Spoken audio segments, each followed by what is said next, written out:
మన రైస్ కాలేజ్లో ఖోఖో పోటీలు అయితే జరుగుతున్నాయి మామ. అసలు ఏంటి మ్యాటర్ అంటే సంక్రాంతి వస్తుంది కదా, సో సంక్రాంతి సంబరాల కారణంగా ముందు రోజు అయితే ఖోఖో మ్యాచ్ పెట్టేస్తున్నారు. మా వాళ్ళు అయితే ఫస్ట్ మ్యాచ్ అయితే గెలిచేశారు.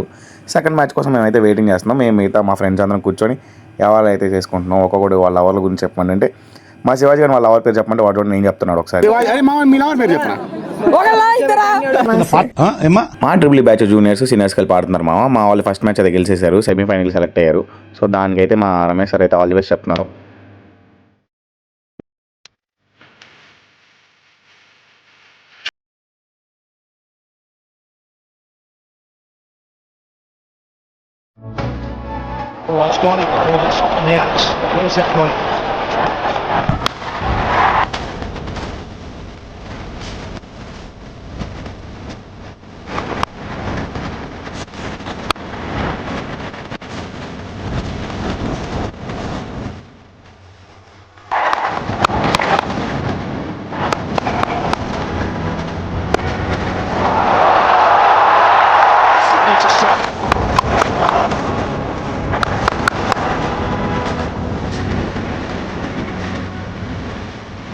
మామూలు మ్యాచ్ అయితే గెలిచేసారు. ఇకపోతే మాకు కాలేజ్లో ముగ్గులు పోటీలు అయితే జరిగినాయి మా ఈ రోజు. సో అవి అయితే రేపు వ్లాగ్లో అయితే అప్లోడ్ చేస్తాను. మా ఓకే సబ్స్క్రైబ్ చేసుకుని రెడీగా ఉంది మా ఓకే ఉంటా బాయ్.